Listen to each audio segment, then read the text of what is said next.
शिक्षा का संस्थान। देश है प्रथम रखे यह ध्यान, अग्रणी शिक्षा का संस्थान। बना जो महाराजा के नाम हमारा अग्रणी। आज हमारे साथ मेरे से बहुत ही important pillar mister Amit Agarwal ji. ये एक ऑथर, बिजनेसमैन, टेडेक्स स्पीकर और मेड्स के बहुत ही इम्पोर्टेंट पिलर और यंग लीडर हैं।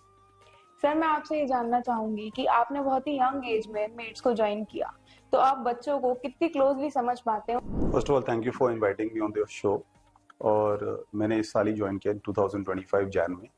और one of the reasons was कि आज के चैलेंजेस पहले के चैलेंजेस से काफ़ी डिफरेंट है। न्यू टेक्नोलॉजीज आई हुई हैं जो एआई एंड आर्टिफिशियल इंटेलिजेंस काफ़ी चीज़ों को चेंज कर रहा है।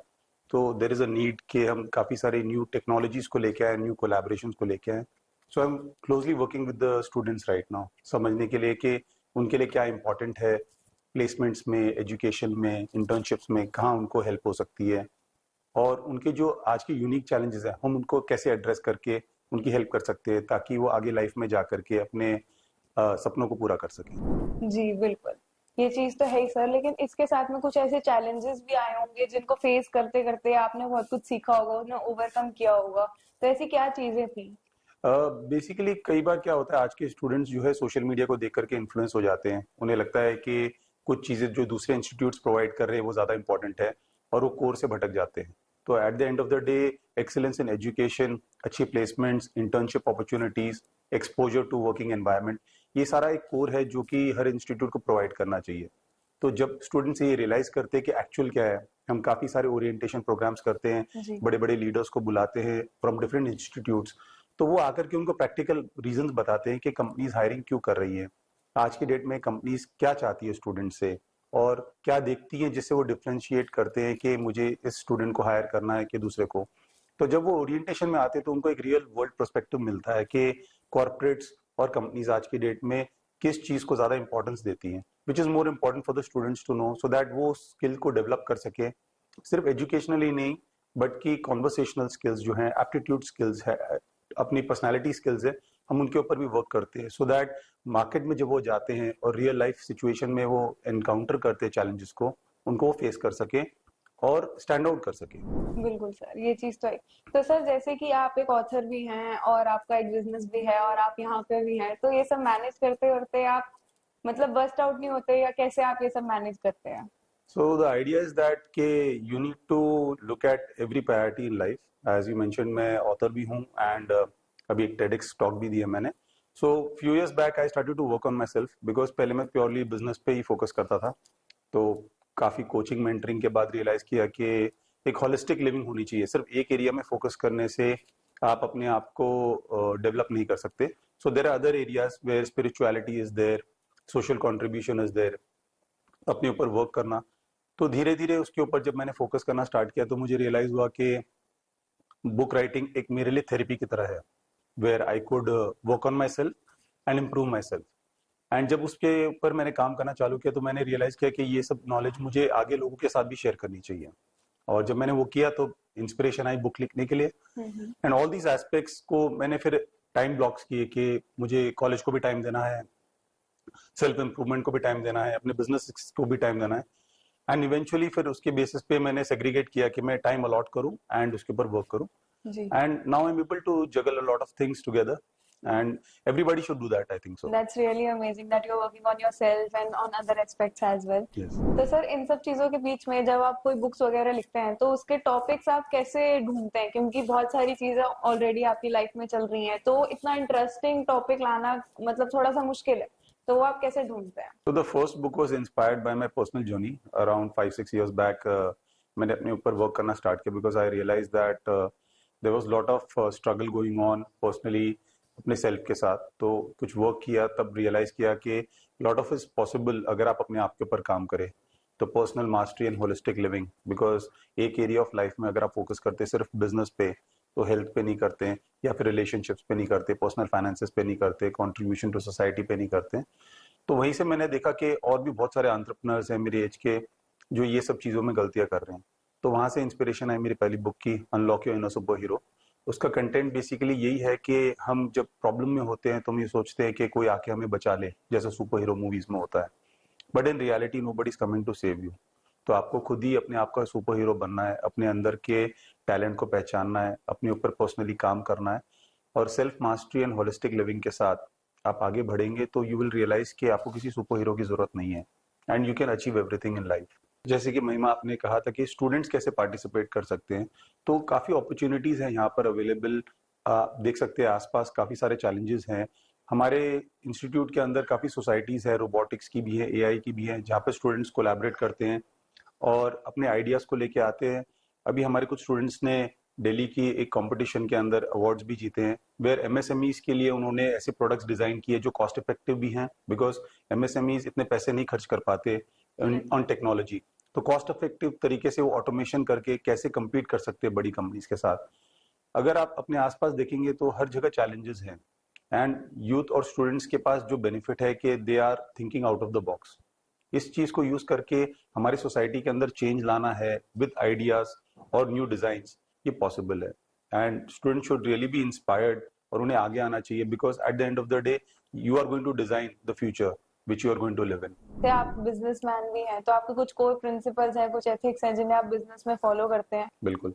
सो कुछ अगर आप देखेंगे कुछ प्रिंसिपल्स तो कॉमन है, वेदर आप बिजनेस कर रहे हैं या इंस्टीट्यूट चला रहे हैं। हाँ तो जी। पहला इंटेग्रिटी, कि आपको एक थॉट बिल्कुल क्लियर होना चाहिए कि आप जो भी ऑर्गेनाइजेशन रन कर रहे हैं उसके पीछे पर्पस क्या है, और उस पर्पस को पकड़ के आप उसको इंटेग्रिटी के साथ करें। सेकंड है एक्सेलेंस एंड फ्यूचर थिंकिंग। कई बार हम ये सोचते हैं कि शॉर्ट टर्म गेन्स के लिए हम कोई डिसीजन ले लें, बट शॉर्ट टर्म में आपको बेनिफिट देगा, बट लॉन्ग टर्म के अंदर वो आपको बेनिफिट नहीं देगा। तो इसलिए इंपॉर्टेंट है कि आप एक्सेलेंस को फोकस में रखें, कि हम कोई भी काम करें तो उसके अंदर हम एक्सेलेंस को ही टारगेट रखें। मेट्स में भी हम ये देखते हैं कि कहीं भी हम किसी भी चीज में कॉम्प्रोमाइज नहीं करते, बिकॉज हमारे स्टूडेंट्स को बेस्ट से बेस्ट फैकल्टी, इक्विपमेंट्स और ट्रेनिंग मिल सके। जी। और तीसरा जो हमारा फिलॉसफी है, जो हम बिजनेस में भी रखते हैं और इंस्टीट्यूट में, इज पीपल सेंट्रिक। कि eight the end of the day हमें ये देखना है कि हमारे कस्टमर्स या स्टूडेंट्स को क्या चाहिए और उसी के आसपास हम डिजाइन करें, ना कि हमने एक प्रोडक्ट बना दिया और हम उसको आज सेल कर रहे हैं। आज मार्केट में क्या चल रहा है, हमारे स्टूडेंट्स को क्या चाहिए, हमारी फैकल्टी को क्या चाहिए, उसी के आसपास जब हम चीजों को डिजाइन करते हैं तो हम देखेंगे कि वो चीज एक्सेप्ट भी हो रही है और उसकी पॉपुलैरिटी भी बढ़ रही है। ये 3 फैक्टर्स हैं जो मैं हर लाइफ के हर फोकस के अंदर मानता हूँ कि बहुत इंपॉर्टेंट है। लेकिन जो आज की जनरेशन है वो डिसीजन मेकिंग के टाइम थोड़ी सी बहक जाती है, उनको नहीं समझ आता कि क्या सही बात है। तो उनके लिए क्या वो स्ट्रैटेजी रहेगी जिससे वो एक सही डिसीजन ले पाए अपनी लाइफ को लेकर? तो आप देखेंगे कि कुछ कंपनीज या कुछ लोग काफी आगे प्रोग्रेस कर जाते हैं और कुछ लोग पीछे रह जाते हैं। तो I believe the major reason is decision making, for the simple reason being कि आप जितनी जल्दी अच्छे डिसीजंस लेंगे, आप देखेंगे उतनी जल्दी आपकी डेवलपमेंट और ग्रोथ हो रही है। और आपका कहना बिल्कुल सही है कि काफी टाइम हम डिसीजन लेने में स्लो हो जाते हैं या फिर दुविधा में होते हैं हमें क्या करना है। तो I will go back on the earlier question कि कोई भी काम स्टार्ट करने से पहले हम ये देखें कि हमारा पर्पस क्या है उसके पीछे। अगर मैं बुक लिख रहा हूँ या फिर मैं कोई इंस्टीट्यूट चला रहा हूँ या मैं बिजनेस कर रहा हूँ, उसके पीछे कोर प्रिंसिपल क्या है। अगर मैं सिर्फ प्रॉफिट को टारगेट करके कोई बिजनेस करूंगा तो शॉर्ट टर्म में तो डेफिनेटली मुझे वो बेनिफिट देगा, बट लॉन्ग टर्म में मुझे उसका बेनिफिट नहीं मिलेगा। फिर नेक्स्ट चीज मैं पूछना चाहूंगी, अभी रिसेंटली आप एक टेडेक्स में गए थे जहाँ पे आप स्पीकर थे, तो वहाँ पे आपने कोर मैसेज क्या बच्चों को दिया? सो टेडेक्स पे जाने का एक रीजन ये था कि मैं अपने आप को चैलेंज करना चाहता था, एंड मैं कभी स्टेज पे गया नहीं था, ना मैंने कभी कोई स्पीच दी थी। तो आई वॉज ऑलवेज थिंकिंग कि मैं क्या ऐसा करूं जिससे मैं अपने आप को चैलेंज कर सकूं। I always sit in the background, हमेशा ऑडियंस में बैठा हूं, तो वो एक कंफर्टेबल जोन है, एक सेफ जोन है। But whether it is an airplane और अ शिप, दोनों एयरपोर्ट और अपने पोर्ट पे सेफ होते हैं, बट वहां उनकी गरिमा नहीं है। So it is, if an airplane is in the sky and the ship is in the sea, वहीं पर उनका रियल टैलेंट भी है और उसका पर्पस भी है। So I decided that I wanted to get on stage, and TEDx was one of the biggest platforms. So I decided to challenge myself. तो one of the reasons of going on TEDx was this only कि मैं अपने comfort zone से बाहर आना चाह रहा था and अपने आप को challenge करना चाहता था, because once you do that, that is the situation when you really grow. Correct sir, ये चीज बहुत ही मोटिवेटिंग रहेगी बच्चों के लिए जो कि आपका हमारा ये एपिसोड देखेंगे। नेक्स्ट थिंग ये कि आप इतनी सारी चीजें कर रहे हैं, तो आप कैसे मोटिवेट रहते हैं सब करने के लिए? कभी तो बर्नआउट भी होते होंगे, कभी तो ऐसा भी होता होगा कि नहीं करना आज कुछ भी, आज नहीं जाना। It's very true because we all human beings at the end of the day, and मेरे भी ऐसे कुछ दिन होते हैं जब I don't want to get out of bed and कि ठीक है बाद में कर लेंगे. Correct. बट जो आपका मेन जो गोल है, जो पर्पस इन लाइफ है, वो आपकी ड्राइविंग फैक्टर है बेसिकली. वो आपका एक कंपस है जो आपको डायरेक्ट करता रहता है where you are off track. So first of all, the main compass first is my daughter Viana. So उसके लिए एक legacy है कि she can look up to me. तो that is one of my main focus and motivation factor कि उसको देख करके मैं motivated रहता हूँ. And secondly, जैसे purposes है, मैंने अपने business के अलावा भी जो कुछ अपने goals बनाए, चाहे वो book writing है, चाहे public speaking है, चाहे mates है, where I want to help the students. Correct. आज मैं बहुत पैशनेट हूँ स्टूडेंट्स को लेकर के. मैं चाहता हूँ उनको ऐसी अपॉर्चुनिटीज मिले कि हमारे इंस्टीट्यूट से जाने के बाद वो अपनी जब लाइफ में आगे जाएं तो कोई भी चैलेंजेस को आसानी से फेस कर सके. Whether it is getting that desired job जिस कंपनी में वो चाह रहे हैं और अच्छे पोजीशंस पे जाए और उसका बेनिफिट हमारी कंट्री को भी मिले, आज देश के निर्माण में भी वो हमारे को हेल्प करें, तो वो भी मुझे बहुत मोटिवेट करता है. And third is my routine, जो मैं बैडमिंटन खेलता हूँ, योगा करता हूँ, एवरीडे रीडिंग करता हूँ, जर्नलिंग करता हूँ. All these three things coming together help me motivate. Sir last response बहुत ही अमेजिंग था. ये बहुत ही मोटिवेटिंग भी है आजकल बच्चों के लिए कि उनको हर तरीके की अपॉर्चुनिटी यहीं मिल रही है और कहीं बाहर जाने की जरूरत नहीं है. जैसे कि स्टार्टअप हो, बिजनेस आइडिया हो या प्लेसमेंट हो, हर चीज आपने ये अवेलेबल कराई. That's very amazing. नेक्स्ट चीज मेरी ये है, जैसे कि आपने अपनी बुक्स लिखी हैं और उस पर आप काफी ज्यादा फोकस भी रहते हैं, तो आपके उसको लेके कुछ फ्यूचर प्लान्स हैं कि आप अपनी जो थर्ड बुक निकाल रहे हैं उसमें कुछ आपने सोचा क्या आप नेक्स्ट ऐड ऑन करेंगे? तो मेरी सेकंड बुक जो द टाइम आर्किटेक्ट है वो जस्ट लास्ट वीक पब्लिश हुई है जी. अब माइंड में है एक और बुक नेक्स्ट ईयर लिखने के लिए. And the idea is basically कि जो चीज और जो लर्निंग्स मैंने ली हैं मैं आगे पास ऑन कर सकूं स्टूडेंट्स को, और जो चैलेंजेस वो फेस कर रहे हैं, जैसे पहले मैंने बताया कि पर्सनल मास्टरी इन होलिस्टिक लिविंग, और सेकंड मेरा जो टाइम मैनेजमेंट के ऊपर है, तो थर्ड में भी मैं सोच रहा हूँ कि हैबिट्स के ऊपर कुछ लिखूं. बिकॉज अगर आप देखेंगे मैं जो कुछ भी आज हूँ बिकॉज ऑफ माई हैबिट्स. अगर मैं अच्छी हैबिट्स में हूँ और मैंने अपना एक रूटीन बनाया हुआ है, वो एक्सपोनेंशियली मल्टीप्लाई होकर के मुझे ही हेल्प करता है. आज से 5 साल पहले मैं सिर्फ एक बिजनेस रन करता था. ड्यूरिंग कोविड मुझे कुछ टाइम मिला फ्री और मैंने अपने आप के ऊपर कुछ वर्क किया और रियलाइज किया कि मैं eight the end of the day क्या चाहता हूँ. तो जब आप इंट्रोस्पेक्ट करते हैं तो आपको अपने सारे सवालों के जवाब खुद ही मिल जाते हैं. और वो जो पीरियड मुझे मिला उसके बाद ही मैंने अपने आप के लिए डिजाइन की अपनी लाइफ. इससे बाद मैंने एक एक करके हर साल कुछ ना कुछ नया बिजनेस स्टार्ट किया. फिर मैं बुक राइटिंग में भी आया. अब मैं इतना टाइम निकाल पा रहा हूँ कि मैं यहाँ पर भी कंट्रीब्यूट कर पा रहा हूँ. सो द आइडिया इज के नेक्स्ट लेवल पे मुझे ये जाना है कि अगर मेंटरशिप देनी है या कोचिंग करनी है किसी की, अभी करंटली मैं कुछ स्टूडेंट्स को कोच भी कर रहा हूँ कि where I can help the society. मेरे बिजनेसेस तो अपने साइड में ही है, बट मैं हेल्प करना चाह रहा हूँ कि स्टूडेंट्स अपने रियल पोटेंशियल को आइडेंटिफाई कर सके, because this is a very golden time for them. और ये टाइम जो है मैं चाह रहा हूँ कि वो अपनी फाउंडेशन और वैल्यू बिल्डिंग पे अगर लगाएं तो आगे उनको काफी एक्सपोनेंशियल ग्रोथ मिल सकती है.